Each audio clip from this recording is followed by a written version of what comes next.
We start the day's other headlines in Georgia, where hundreds of people have fled their homes and more than 80 homes have now been destroyed as raging wildfires continue to threaten areas in the south of the state. My house is gone. Today, distraught residents returned to their properties reduced to ash and ember. Georgia's biggest blaze broke out over the weekend, and at last check, it was only 10% contained. Officials say that dry, windy conditions are to blame, but also fallen tree limbs still scattered from Hurricane Helene, which devastated the area more than a year and a half ago. What we're finding out here, what's driving this somewhat, is there's just a ton of old Hurricane Helene debris down in the woods, right? It's just still just laying around, and it's just a tinderbox out there. So we're definitely seeing some of those flare-ups. Hundreds of fires have also spread this week in neighboring Florida. Officials have called it the state's worst fire season in decades. Warner Brothers shareholders voted today to approve the company's $81 billion sale to Paramount. It's a major step in a deal that could dramatically reshape Hollywood and the broader media landscape. The combined company would bring the likes of CNN, HBO Max, and Harry Potter under the same umbrella as CBS and the Paramount Plus streaming service. But it still requires regulatory approval. And critics, including some big names in Hollywood, have said the deal would lead to job losses and fewer options for filmmakers and moviegoers. Overseas, the European Union formally approved a loan package for Ukraine today, valued at more than $100 billion. The much-needed funds were announced during a meeting in Cyprus, attended by Ukrainian President Volodymyr Zelensky. The loan comes as Russian oil began flowing again to Hungary and Slovakia through a pipeline in Ukraine that had been damaged during the fighting. Hungary had previously blocked the loan. The money will help Ukraine meet its economic and military needs for the next 2 years.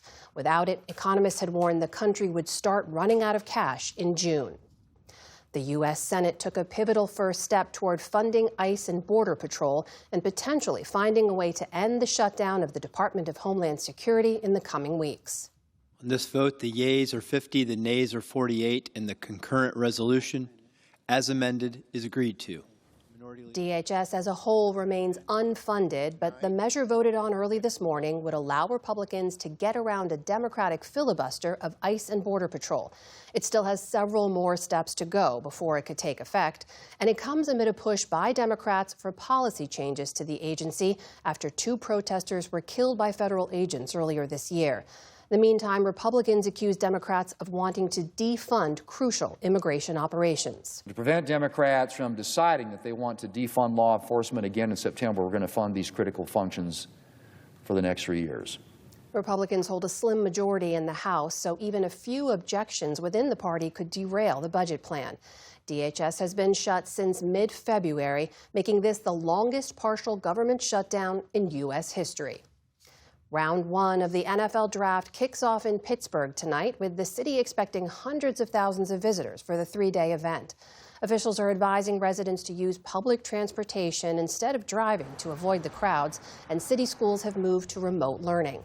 Authorities pledged a, quote, significant law enforcement presence both on the main draft campus and around the city. The NFL draft has become a blockbuster event in its own right, as top prospects hope to hear their name called to join one of the NFL's 32 teams. Meta is cutting 10% of its workforce, or about 8,000 jobs, as the company pushes deeper into AI. The owner of Facebook and Instagram is just the latest tech firm to announce layoffs as part of a broader effort to embrace the possibilities of AI. Separately, Microsoft is reportedly planning to offer voluntary buyouts to thousands of U.S. employees. It's the first time the software giant has ever offered buyouts to employees as it looks to cut costs. In the meantime, on Wall Street, stocks fell following the latest spike in oil prices. The Dow Jones Industrial Average lost nearly 200 points on the day. The Nasdaq handed back more than 200 points, or nearly 1%. The S&P 500 fell back from its latest all-time high. And conductor and composer Michael Tilson Thomas has died. Born and raised in California, Tilson Thomas was a gifted pianist from a young age.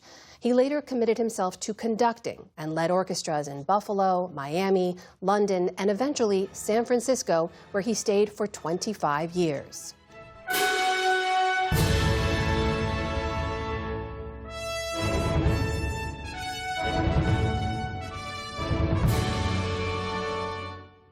Tilson Thomas told the American Masters program that a conductor's job is to, quote, get 100 or so people to agree where now really is.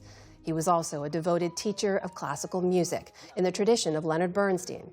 In 2015, Tilson Thomas explained the importance of mentorship to the NewsHour's Jeffrey Brown. It's essential for me, this sense of contact with a new, brilliant spirit of another generation with whom I feel so much in common. But why is it essential? Because it reminds me, too, of the relationship I had with mentors of mine who were 50 years older than I. My major piano teacher was a pupil of a guy called Moritz Rosenthal, who had been a pupil of Liszt, who was a pupil of Czerny, who was a pupil of Beethoven. Among his recognitions, a staggering 12 Grammy Awards, the National Medal of the Arts presented by then-President Barack Obama, and a Kennedy Center honor in 2019. His publicist said Tilson Thomas died at his home after years of battling an aggressive form of brain cancer. Michael Tilson Thomas was 81 years old. Still to come on the NewsHour, the State Department proposes sending Afghans who helped the U.S. war effort to Congo. A DACA recipient speaks out about her deportation and return to the U.S. And an art exhibit shines a light on the lesser-known persecution of Romani people during the Holocaust. This is the PBS News Hour from the David M. Rubenstein Studio at WETA in Washington, headquarters of PBS News. Support journalism you trust. Support PBS News. Donate now, or even better, start a monthly contribution today.